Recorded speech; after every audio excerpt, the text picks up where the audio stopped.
But let's focus on what's happened in Karnataka's Hassan. I'd like to bring in on this broadcast Dr. Mukesh Goel, Senior Consultant of the Cardiothoracic and Heart and Lung Transplant Surgery in Apollo Hospitals, Indraprasth. Thank you very much for your time, Dr. Goel. What we're seeing is very, very concerning. And I have no doubt that if you actually look at the data, the number of heart attacks among youngsters has risen in the last few years, not just in India, but across the world. But looking at this particular incident that's happened in Karnataka, in Hassan, what explains the fact that in 40 days in one particular location, Doctor, you have 22 deaths all related to heart attacks? So just before me, Dr. Trehan, he happens to be my teacher and my mentor. He has very deliberately explained what is ailing specifically in Indian population, because we are genetically more predisposed to heart disease and we have more hypertension in us. In one study, over age of 20, one-third of Indian population suffers from undiagnosed hypertension. And we are also the diabetic capital of the world. So these hypertension, diabetes, combined with stress, work stress, social stress, and increasing incidence of smoking and alcohol intake, they are leading to more and more heart disease, and especially compared to Western population 10 or 20 years earlier. But when we talk about this particular Hassan thing, and where suddenly a lot of young people have got affected, definitely we need to do more studies, whether it was some viral illness which is causing myocarditis, leading to inflammation of the heart muscle and causing some fatal arrhythmias and leading to sudden death, or it might be some non-viral factor like even some poisoning. It might be any kind of a poisoning. Their food stuff is getting source of their food, or what is happening from where they were getting food, or some district water supply kind of a thing. So we need to definitely study in detail and find out what are the other factors other than those traditional factors we talk about of hypertension, high cholesterol, diabetes, or smoking. So that's something that, of course, is pending inquiry right now. Dr. Goel, since our conversation with Dr. Trehan, we've had a reaction from Chief Minister Siddaramiah, where he seems to be indicating that, this is a result of COVID vaccines, that there have been heart attacks that have been reported among youngsters across the world as a result. And that's what seems to have happened in his state, in Karnataka as well. Do you agree with that? Do you think that this could be a result of the COVID vaccine? So Dr. Trehan has already cleared it out. And initially, when we were very actively vaccinating people, like in year 21 and 22, so then there was some concern, not only in India, but all over the world, that there was some incidence of like 8 in 1 million population, which can get myocarditis and heart ailment because of the vaccination. But it was then also not clear that it is because of the COVID or because of the vaccination. And anyhow, the vaccinating population was much, much more beneficial compared to not vaccinating. As we know that there was something like 60 to 90% reduction in death rate because of the vaccination. So, and that era is long gone. So after 22, there is no compulsory vaccination. And I don't think people are really getting vaccination regularly now. And moreover, vaccination happened all over India. So it was not limited to the district of Hassan or state of Karnataka. So, but same kind of a picture has not come out from other districts or from other states. So I will not like to pinpoint that COVID vaccine can be a reason. I don't think so, actually. Okay. Dr. Goel, I request you to stay with me, because even as, we focus on what we've been seeing of late, and the fact that we've been seeing people who are considered or deemed to be fit having heart attacks at a young age. Let's also talk about the case of Shefali, who passed away just a few days ago. And let's get you a news break on what's really emerged in the investigation into her death.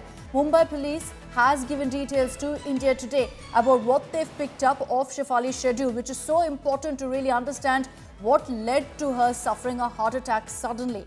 Now, here's what the police have told us, that Shefali was fasting the entire day for some puja. At about 8:30 p.m., she finally consumed her first meal, which was stale fried rice, food that was kept from the previous day. She felt uneasy. She felt acidic right after consuming food. And so she went ahead and took pantoprazole as well as domperidone. This was self-medicated. Very often, of course, people tend to do that when you feel a bit of discomfort right after a meal, you go ahead and self-medicate thinking, look, it's acidity, we can go ahead and take care of it. But mind you, in Shefali's case, during the day while she was fasting, she had also received an anti-aging injection at home. This was from a medical professional. But then in the night, she went on to take those medicines as well.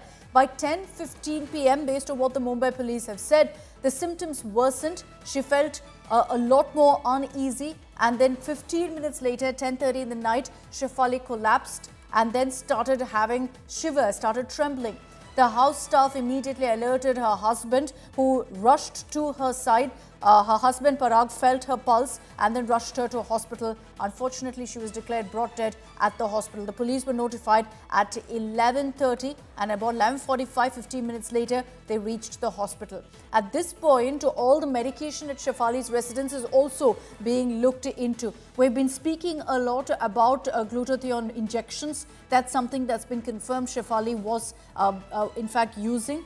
Vitamin C pills were found, various other drugs.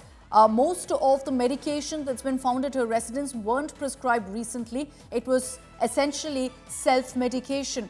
According to the police, suspicion by doctors too, that it was sudden major drop in blood pressure that led to cardiac arrest. Dr. Goel, this is a big concern, that very often people self-medicate without knowing what combination really can turn into some sort of a deadly cocktail, can have side effects. And that seems to be the case prima facie right now with Shefali as well, that she had a multiple medications, in some cases also to kind of clear the uneasiness she felt after eating, perhaps without realizing that the two could have a deadly impact on her body.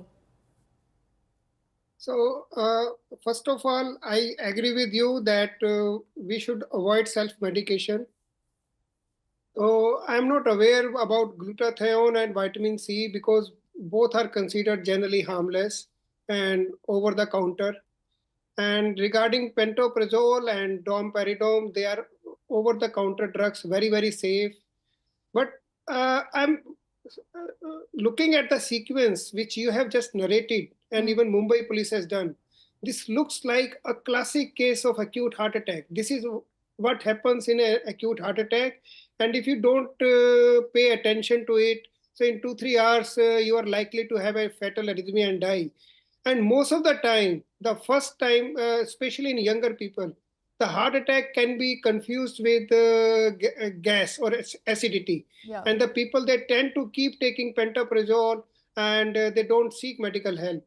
So what I just heard, it is a very classic tale how acute heart attack presents. So my take is, if you have some discomfort, whether it is in the tummy or whether it is in the chest, and if you think that it is a gas only acidity because you have been fasting or you have been exerting, and if you take any medicine like pantoprazole and domperidone like that, and if in 15-20 minutes you don't get relief, please rush to a medical center, call for help, because it can be very, very possible that it is a major heart attack which has started and it is going a heart attack which can turn fatal anytime. I think that's very, very important advice that you have given us, Dr. Goel, because very often, you're right, people can't tell the difference between when, it's just uneasiness, acidity right after a meal versus actually something that could be fatal like cardiac arrest. And I think the fact that you've told us that, look, once you medicate and particularly take these very simple, tablets that you get over the counter, like what Shefali did in 15-20 minutes, if you don't see or feel a difference, immediately rush to a hospital, because in that case, it's not acidity. And I think that's very, very important advice that everyone should be heeding right now. Thank you very much, Dr. Goel, for your time, for joining us here on India Today. Unfortunate, really, what happened with Shefali Jariwala, but there are lessons for every single one of us, every single youngster in their 20s, in their 30s, who think that, look, we're perfectly fit, we're doing fine, there's no question of any sort of problem because we don't have any ailments. This is clearly the SOS that needs to go out, that we're ignoring clear health signs. Regular checkups is the way to ensure that you nip it in the bud and don't have any sort of health emergency that comes up.